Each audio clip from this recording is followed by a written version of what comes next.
Welcome to a story buried deep in America's darkest past. Tonight, we travel to Louisiana, 1841, where two sisters used power, cruelty, and silence to tear apart four enslaved families, leaving scars that followed their children and grandchildren for generations. This is not a legend. This story is built on real records, real lives, and real suffering uncovered through hours of careful historical research. As you listen, comment below where you're watching from. And if you value deeply researched true stories that history tried to hide, subscribe, because finding the truth behind stories like this takes time, patience, and respect for the victims whose voices were stolen. In 1841 Louisiana, Plantation society was built on a rigid hierarchy that placed white landowners at the top and enslaved black people at the very bottom, treated not as human beings but as movable property. Wealth was measured in land, cotton, and sugar production, and human lives were counted alongside livestock in ledgers. Large plantations functioned like private kingdoms, where owners exercised near total control over every aspect of enslaved people's existence, work, marriage, movement, and even survival. Law and custom combined to protect the powerful, making cruelty not just possible, but routine. Louisiana's plantation economy was especially brutal because of its heavy reliance on sugarcane, one of the most dangerous and exhausting crops of the era. Enslaved laborers worked from before sunrise until long after dark in swampy, mosquito-infested fields under extreme heat. Injuries, disease, and death were common, yet easily replaced through purchase or forced breeding. Plantation records coldly listed births and deaths as financial gains or losses, reinforcing a system where suffering was normalized and efficiency mattered more than life. Social life among plantation elites revolved around appearances, grand homes, elaborate dinners, and church attendance, while violence remained hidden behind closed gates. Respectability masked cruelty.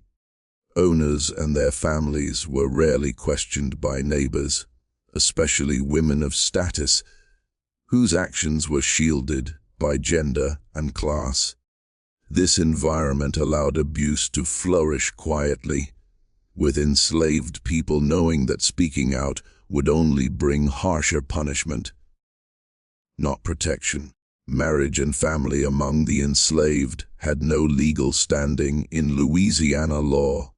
Husbands, wives, and children could be separated at any moment to settle debts, punish resistance, or satisfy personal cruelty. The constant fear of sale haunted every relationship, turning love into a risk and parenthood into a daily anxiety. Plantation society depended on this instability. It weakened bonds and reduced the chances of organized resistance. Religion was often used as a tool of control rather than compassion. Enslavers selectively preached obedience while ignoring teachings of mercy and equality. Sundays, the only brief pause from labor, became moments where enslaved communities tried to preserve dignity, culture, and memory under constant surveillance. Even these small freedoms could be revoked without warning, reminding everyone who held power. By 1841, Louisiana's plantation system was deeply entrenched, defended by law, economics, and social silence. It was a society that rewarded cruelty, protected perpetrators, and erased victims from official history. In this environment, acts of extreme abuse were not anomalies. They were the inevitable result of a system designed to strip people of humanity while granting absolute authority to those who claimed ownership over their lives. The sisters' rise to unchecked power did not happen overnight. It was shaped by inheritance, silence, and social privilege. In 1841 Louisiana, power was often transferred quietly through family bloodlines. When land enslaved people and plantation authority passed into the hands of elite daughters, it was seen as natural and unquestionable. From the moment the sisters became legal heirs, they inherited not just property, but absolute control over human lives. As male guardians aged, died, or withdrew from daily management, the sisters stepped into roles traditionally hidden behind men. Overseers took orders directly from them, and punishment no longer required justification. In plantation society, authority was respected regardless of gender, as long as wealth and lineage were present. The sisters learned quickly that they'd not be challenged, not by workers, not by staff, and certainly not by the law. Southern society played a critical role in shielding them. Wealthy white women were viewed as refined, virtuous, and incapable of cruelty. This perception created a dangerous illusion. Any sign of brutality was dismissed as rumor or exaggerated complaint. Enslaved people were legally forbidden from testifying against white owners, making accountability impossible. The sisters existed inside a protective bubble built from racism, class loyalty, and misogynistic myths. Their power became more dangerous because it was invisible. Unlike violent overseers, the sisters operated behind closed doors, issuing orders rather than swinging whips themselves. This distance allowed them to deny responsibility while directing harm. Families were broken through paperwork, sales, transfers, punishments justified as management decisions. Cruelty was administrative, cold, and efficient. Over time, unchecked authority reshaped their behavior. Without resistance or consequence, restraint disappeared. Acts that once required justification became routine. Fear replaced order as the primary tool of control. Enslaved families understood that survival depended on silence, obedience, and emotional suppression. Any sign of resistance risked separation or worse. By the height of their control, the sisters were no longer constrained by morality, community pressure, or law. They answered to no one. Their rise to power exposed a central truth of plantation society: when human beings are defined as property, and power is inherited without limits, cruelty does not need encouragement. It grows naturally, protected by the very system designed to preserve it. In Louisiana, 1841, enslaved families were not recognized as families at all under the law. Husbands, wives, parents, and children were legally classified as property, no different from land, tools, or livestock. Births were recorded as increases in value and deaths as financial losses. Love, kinship, and identity held no legal weight, meaning every relationship existed at the mercy of an owner's decision. Plantation ledgers reduced human lives to numbers, ages, and market prices. Children were appraised for future labor, women for both work and forced reproduction, and men for strength and endurance. Enslaved people could be mortgaged, inherited, or sold to settle debts. A single signature could erase an entire household, scattering family members across distant plantations without warning or explanation. Because marriages between enslaved people had no legal standing, they offered no protection. Couples lived with the constant knowledge that they could be separated at any moment by punishment, profit, or cruelty. Parents slept fearing that morning might bring the sale of a child. This uncertainty was not accidental. It was a tool designed to weaken bonds and prevent unity or resistance. The emotional damage of this system was profound. Children grew up watching siblings disappear, learning early that attachment could lead to pain. Parents were forced into impossible choices: obedience in hopes of protection, or resistance that could trigger separation. Grief had to be swallowed in silence, as mourning too openly risked further punishment. Owners exploited this vulnerability deliberately. Threats of sale were used to enforce compliance, extract labor, or break defiance. Families became leverage. A mother's obedience could be demanded in exchange for keeping her child nearby. A father's resistance could be punished by selling his wife or children away. Control was psychological as much as physical. In treating enslaved families as property, Louisiana's plantation society did more than exploit labor. It systematically dismantled humanity. Generations were raised in an environment where love was dangerous and permanence was an illusion. The destruction of family was not a side effect of slavery. It was one of its most powerful and cruel instruments. Were among the most devastating weapons of Louisiana's plantation system in 1841. They were not rare punishments or last resorts. They were routine practices used to maintain control. Enslaved people lived with the constant awareness that their families could be torn apart without warning, not because of wrongdoing, but because an owner decided it was profitable, convenient, or cruelly instructive. Sales often happened suddenly. A family could wake up together and be separated by nightfall.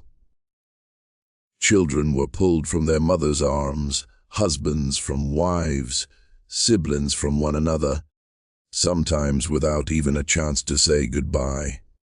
Plantation auctions treated these moments as business transactions. Buyers inspected bodies, while families stood frozen, knowing that a raised hand or shouted bid could end their lives together forever. The economic logic behind these separations was cold and deliberate. Children fetched good prices because they represented future labor. Strong men were sold to plantations needing heavy field work. Women were sold based on both labor capacity and their ability to bear children. Keeping families intact had no financial advantage for enslavers.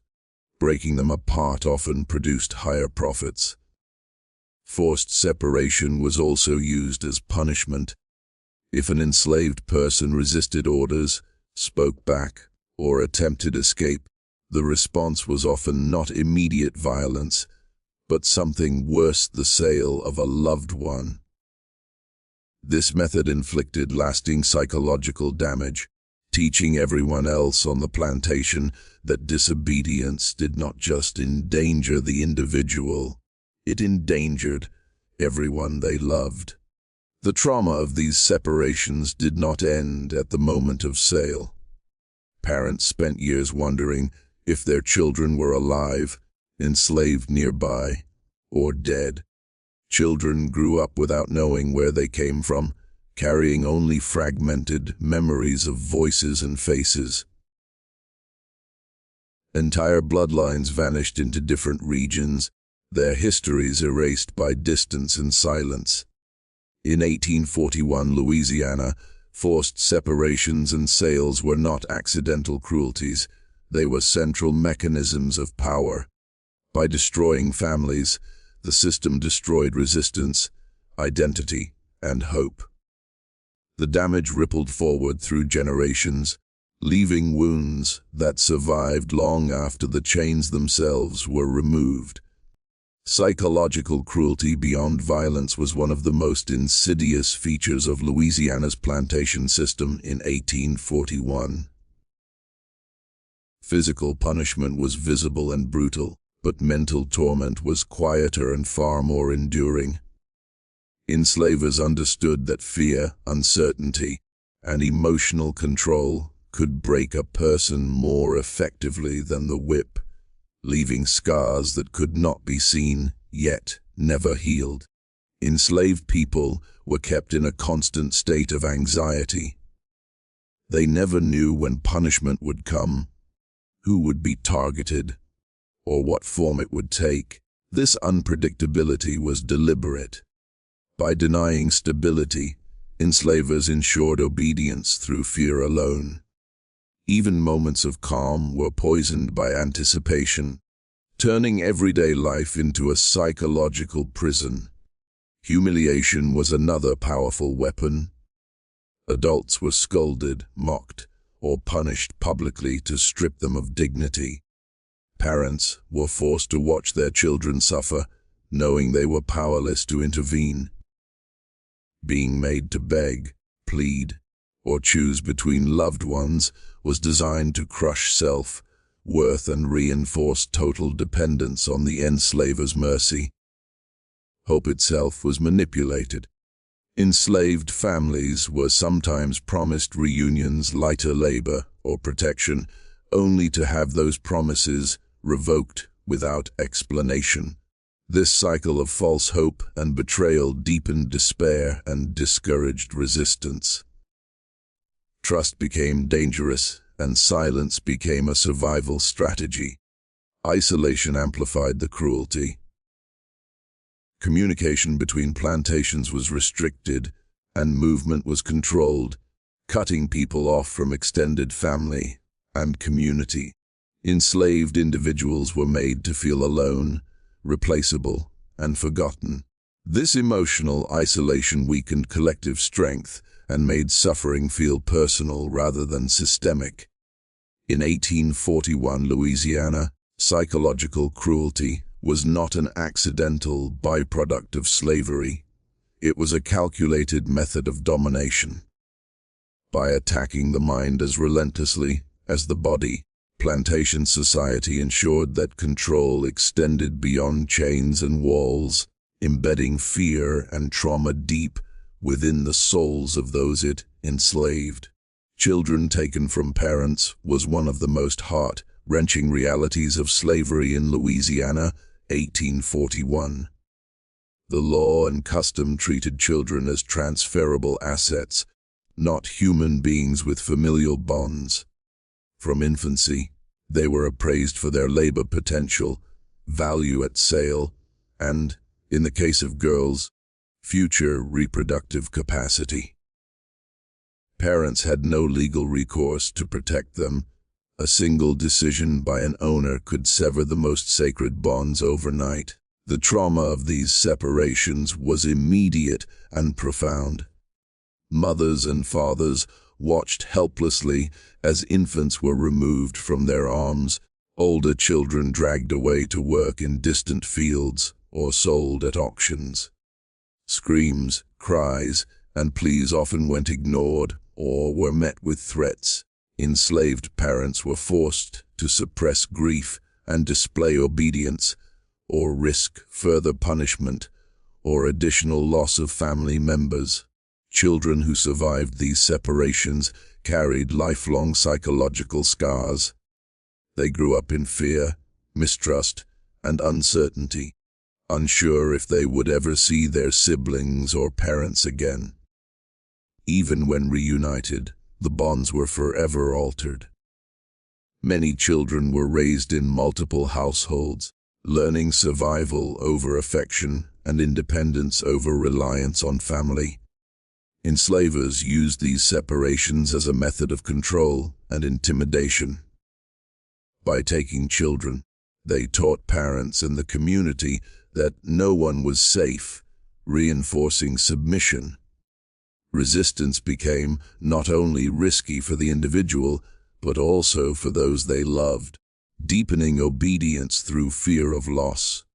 This practice also ensured the economic exploitation of enslaved families. Children could be sold multiple times over their lifetimes or traded to maximize profit. Every removal strengthened the plantation's financial stability, while simultaneously breaking down family networks that might resist authority. Ultimately, the forced removal of children was one of slavery's cruelest instruments. It destroyed families, eroded trust, and inflicted trauma across generations. In Louisiana's 1841 plantations, children were not nurtured or protected. They were pawns in a system designed to assert absolute dominance and extract maximum value, leaving a legacy of suffering that endured far beyond the plantation gates.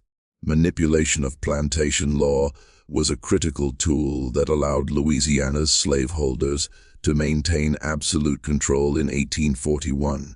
The legal system treated enslaved people as property, not citizens, and this framework was exploited to justify cruelty, separation, and exploitation. Plantation owners could buy, sell, or punish without consequence, and any attempt by an enslaved person to seek justice was systematically blocked by courts that protected white interests.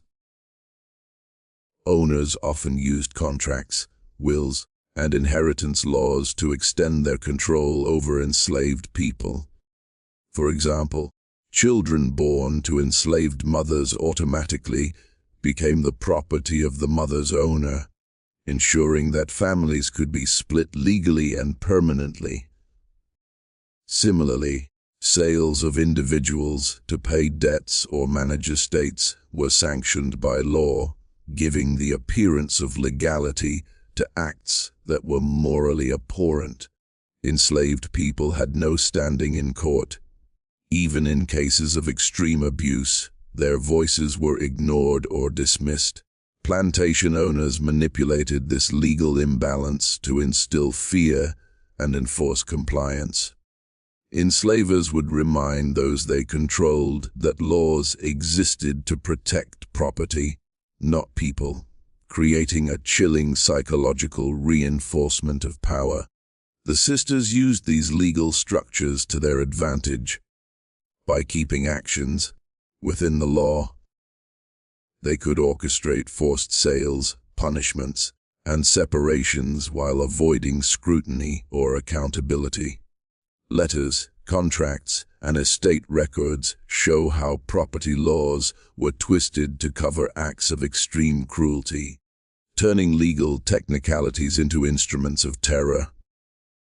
Even laws designed for inheritance or estate management became tools for oppression. By carefully timing sales, drafting wills, or controlling which children remained on the plantation, the sisters could manipulate both families and enslaved communities for profit and dominance. Law became not a safeguard, but a weapon. Through the manipulation of plantation law, cruelty was made systemic and defensible. It allowed the sisters to act with impunity, ensured that resistance carried impossible risks, and reinforced the larger structure of slavery. In Louisiana, 1841, legality and morality were diametrically opposed, and the law itself became a tool to destroy families, control lives, and perpetuate suffering. Silence enforced through fear was one of the most powerful methods the sisters used to maintain control over enslaved people in Louisiana, 1841. On the plantation, speaking out against abuse, questioning orders, or even expressing grief could lead to immediate punishment, or worse, the forced sale of loved ones. Fear created a culture where obedience and silence became survival strategies, ensuring that cruelty went unchecked and abuses remained from outsiders. The sisters cultivated this fear deliberately. Whispers of past punishments, sudden disappearances, and visible acts of discipline reminded everyone that any act of defiance had consequences. Enslaved people learned quickly that voicing complaints could endanger not just themselves, but their families, making silence both a shield and a prison. Even within the enslaved community, communication was controlled. Gossip and resistance were risky. Attempting to organize, warn others, or maintain family bonds required secrecy. Fear isolated people emotionally and socially, making them more dependent on the authority of the sisters. In this way, terror became a tool for systemic compliance. Plantation staff and overseers also contributed to the culture of silence. They often acted as enforcers of the sisters' commands, reporting or punishing any perceived disobedience. This internal surveillance ensured that no one could speak freely, creating a self-reinforcing cycle of control where fear policed behavior more effectively than chains or whips. The threat of external exposure was also minimized. Neighbors and local authorities often ignored abuses, either out of complicity, fear, or the social norms of the time. This lack of outside accountability reinforced the idea that speaking up was futile, deepening the psychological grip of the sisters over enslaved families.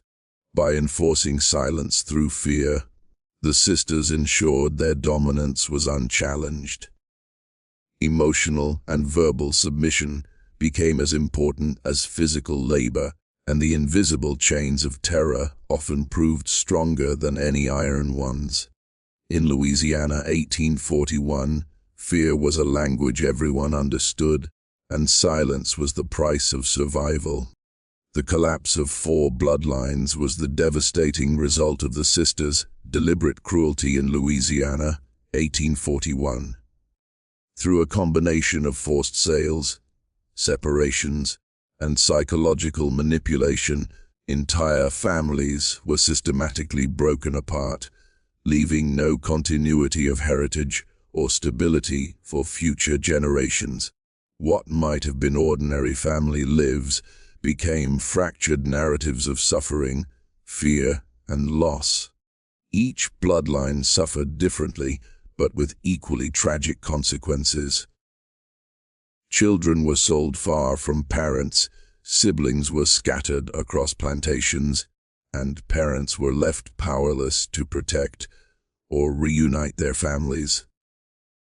The sisters orchestrated these disruptions to demonstrate dominance, to prevent resistance, and to ensure that the enslaved had no sense of security or continuity. The destruction was not only physical but also cultural. Names, relationships, and traditions were erased as families were split. Stories, songs, and ancestral knowledge, critical components of identity, were often lost or fragmented.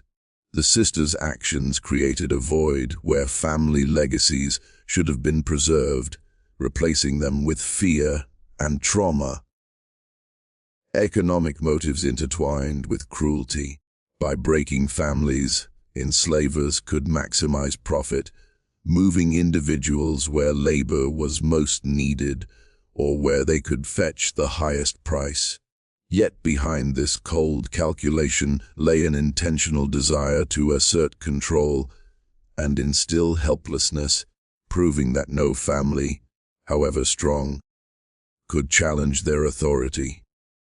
The collapse of these bloodlines had generational consequences. Descendants often grew up without knowledge of their relatives, disconnected from the communities that once offered support and cultural continuity. Trauma from these disruptions carried forward, shaping behavior, relationships, and survival strategies long after the chains were gone. In the broader context of Louisiana's plantation system, this destruction was not accidental. It was a calculated strategy, one that leveraged every tool of law, fear, and property rights to ensure the sisters' dominance.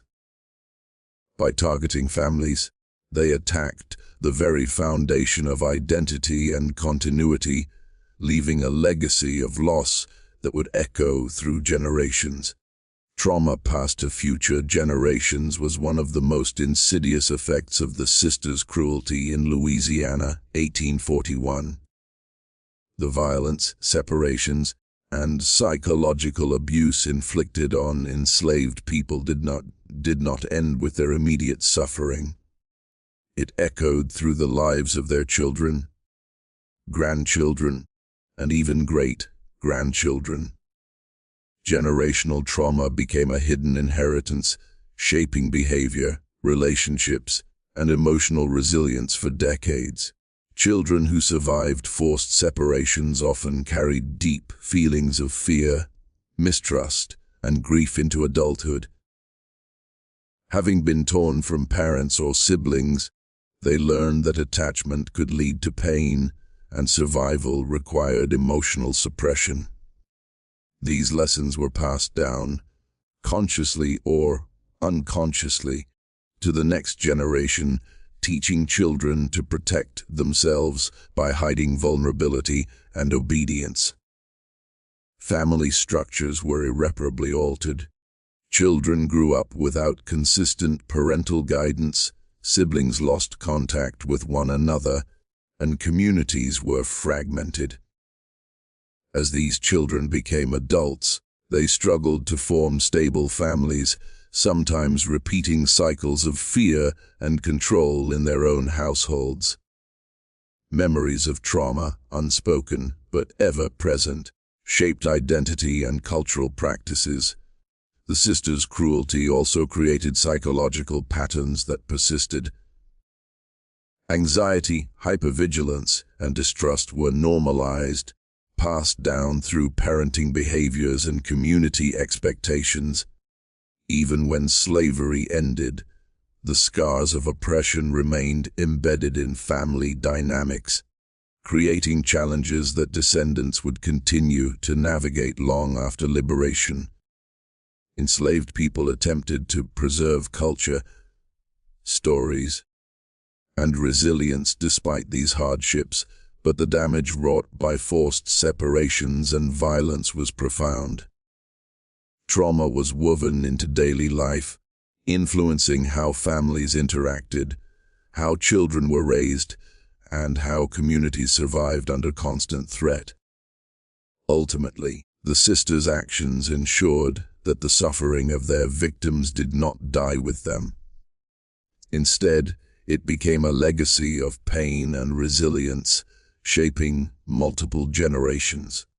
In Louisiana, 1841, the physical chains of slavery were only part of the oppression. The emotional and psychological chains endured far longer, leaving a lasting mark on families and descendants. A legacy history tried to erase is perhaps the cruelest aspect of what happened in Louisiana, 1841.